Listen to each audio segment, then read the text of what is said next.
Estamos de volta com Caixa Preta. O nome? Caixa Preta. Caixa Preta? Caixa Preta? Nós estamos aqui no Centro de Ensino Médio Ave Branca, CEMAB, e estamos discutindo o uso de recursos tecnológicos em sala de aula. O celular, o iPhone, o iPad e o acesso à rede de internet, que está cada vez mais ampla.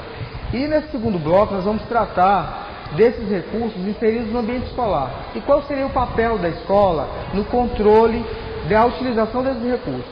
Então, para os estudantes, como é que a escola deve lidar com essa onda de recursos tecnológicos que se inserem todo dia no ambiente escolar? Todo dia aparece uma novidade, o próprio acesso à rede está cada vez maior, mais amplo e restrito.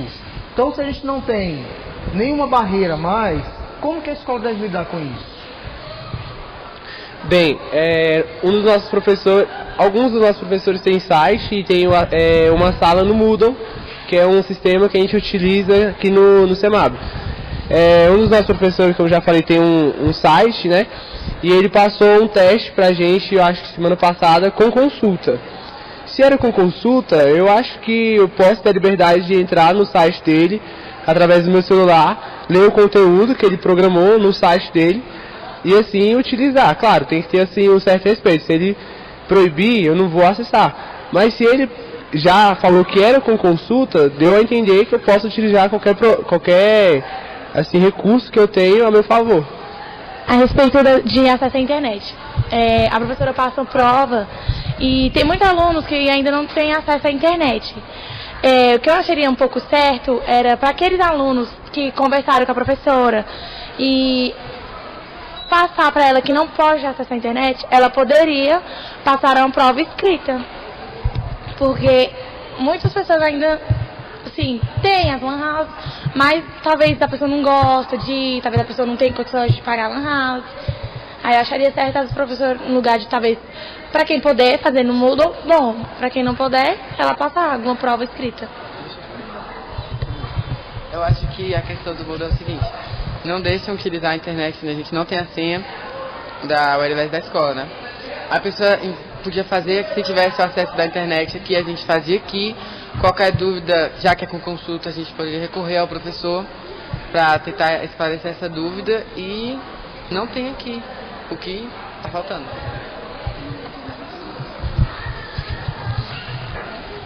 Na questão desses testes com consulta. Alguns tempos atrás, até o meu ensino de primeira a quarta série, os trabalhos eram feitos na biblioteca, ou seja, hoje, se você não tem acesso à internet, o aluno já está morrendo.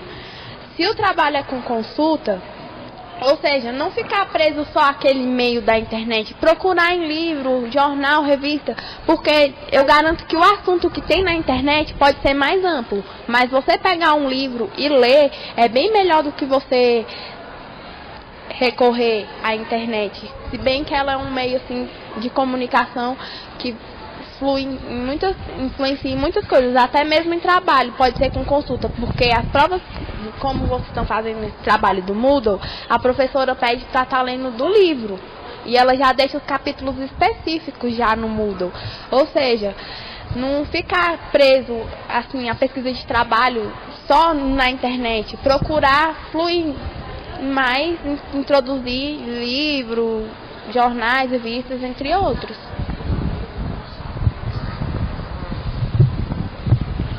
Falando que ela falou dos livros e tal, mas tipo, tem professor que no Moodle, tem professor que tem Blogspot, né, no caso.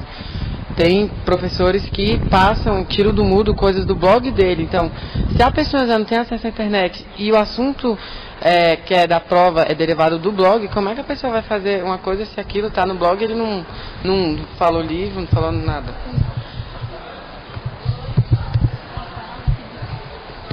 Vai ficar vocês dois. Ou seja, aqui na escola também tem a questão da APAN. A APAN da escola é destinada diretamente a isso. Como tem professores que, além de ter o blog, ele pega o conteúdo que ele posta no blog, manda xerocar e deixa na APAN da escola. Ou seja, isso não seria meio que uma desculpa para não poder fazer. Bem, em questão a trabalhos, provas pela internet, temos a sala de informática, que pode abrir o Moodle aqui na escola, pode ser aberto. E em questão à PAN, bom, nem todos os alunos da escola têm recursos para ficar comprando as apostilas da escola. Então eu acho que os professores poderão pensar neste caso também dos alunos, que não é somente passar e falar que vai comprar e os alunos ir lá e comprar. Temos que pensar neste caso também. Eu acho assim que no caso dela, como ela falou da PAN, da apostila, podia tipo botar na internet que o aluno, se ele quisesse, ele ia na lan house ou em casa, ele pegava, imprimia e fazia os trabalhos. Ou então, e sobre tecnologia assim, na escola, podia montar um grupo de alunos para ficar verificando isso todo mês, entendeu? Conversando com os alunos. Tipo um grupo de estudo, só que sobre tecnologias.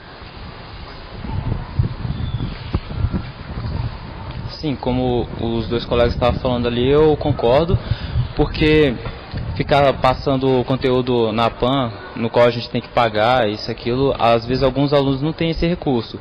Aí se colocar na internet, até nos computadores da escola a gente pode estar usando, acessando. Isso é claro, controlado. A professora manda ir lá no laboratório, faz sua pesquisa e volta. Agora, se colocar na PAN, por exemplo, que é onde a gente compra os materiais, a pessoa não tem o dinheiro aí, como é que ela vai fazer? Aí é meio complicado. Ou seja, na internet fica mais fácil. Claro, assim, é questão de interesse, né? Se a pessoa for muito interessada, eu tenho certeza que a direção ela não vai negar uma Xerox pro aluno. Porque se a pessoa não tem dinheiro para comprar uma apostila de R$1,70, ela não vai ter dinheiro para ir na lan house.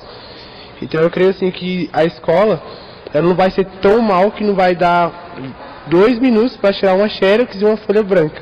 Que até os nossos pais mesmo que pagam a folha branca com os impostos, ele não pode dar uma Xerox para nós.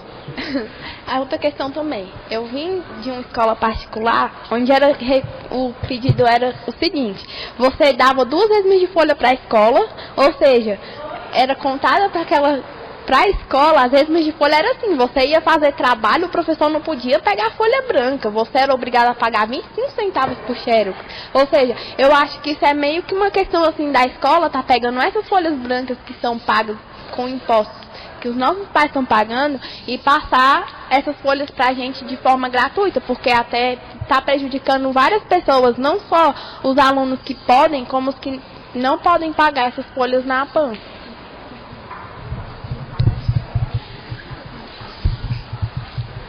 O uso da PAN, por exemplo, tem a sala de informática que é bem mais vantajoso e econômico para a pessoa vir fazer um trabalho aqui na sala de informática do que ir na PAN e comprar a apostila para fazer o trabalho, sendo que também é mais cômodo para a pessoa fazer lá, tipo, procura mais rápido e melhor também, né?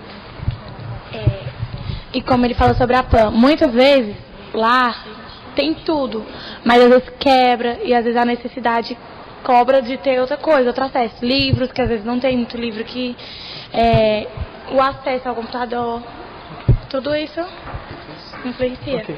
A questão agora é para o professor Roberto Schiavini. Então, como a escola deve trabalhar, usar esses recursos tecnológicos a favor dos processos educacionais e a favor da pedagogia, né, dos processos pedagógicos. Então, hoje em dia a gente sabe, cada dia surge uma onda de recursos tecnológicos. E como a escola é aliada desses recursos, como ela transformar esses recursos em tecnologia para a pedagogia e para o ensino. Bom, uma das questões fundamentais é a questão mesmo da pesquisa, né, que o professor, ele mesmo estando em sala de aula, ele tem que ter sempre em mente que ele, além de tudo, é um pesquisador, né, já não existe mais aquela imagem, pelo menos espero que esteja rompendo essa ideia do professor como detetor do conhecimento e o aluno como tábula rasa que está ali só para ser preenchido de conhecimento, né. Hoje em dia o professor exerce muito mais um papel de coordenador, né, e a ideia de coordenar, pelo menos na visão pedagógica que eu tenho, é um trabalho que é feito em conjunto. É um acordo coletivo que deve ser feito entre alunos e professores em sala de aula, né? Esses recursos estão surgindo a todo momento realmente. E muitas vezes esses próprios recursos são o professor não sabe ainda que existe esse recurso, o aluno traz essa informação para o professor, né? Lembro que quando eu comecei a acessar algumas redes sociais, foi muito mais em função de alunos, né? Há poucos anos, 2, 3 anos atrás, eu não tinha esse interesse, mas os alunos tanto perguntarem, professor, você tem Orkut, você tem Facebook? Aí eu fui fazendo pesquisa em cima disso para ver que tipo de tecnologia esses alunos estavam pesquisando, né? E como foi dito antes, aí o interessante é que esse professor faça desse papel de pesquisa uma ação orientada para a sala de aula, para que seja um aliado a mais para a questão pedagógica no sentido de detenção do conhecimento e buscar o conhecimento. Lógico, ela não pode se transformar num escravo, o professor e o aluno pode se tornar escravo dessas ferramentas. Ela tem que ser algo que venha auxiliar, algo a mais, né? Não no sentido de simplesmente tornarmos dependente de tal forma que a sala se torne obsoleta. Isso é perigoso.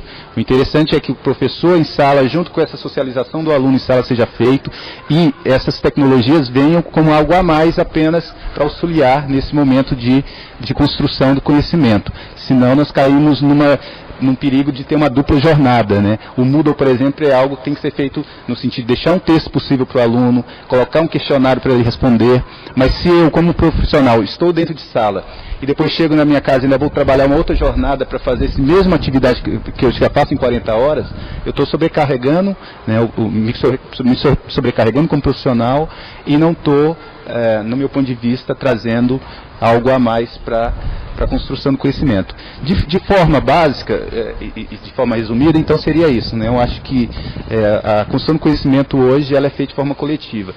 Como foi colocado a questão do celular em sala de aula, né? Se no começo de um ano letivo o professor já conversa com o aluno, nós já sabemos que tem um regimento interno que não permite a utilização de certas tecnologias como fone de ouvido, celular em sala, mas se você constrói isso com o aluno, ele talvez entenda melhor do que você simplesmente impor. Então, em que momento eu, como profissional, também tenho família, posso precisar desse celular, posso usar, em que momento vocês também em sala eu posso permitir que vocês usem. Então, se vocês alunos, né, entendem isso, talvez o diálogo fica melhor do que uma imposição verticalizada, de cima para baixo, se pode ou não pode, simplesmente. Tá? Então nós estivemos aqui debatendo no Centro de Ensino Médio Ave Branca. Esse é o Caixa Preta e até a próxima.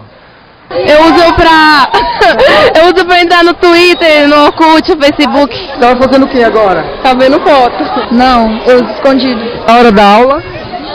Mais ou menos. Sei lá, às vezes eu falo que a aula tá chata. Sei lá, eu posto o que eu acho que tá no Twitter ou mando mensagem.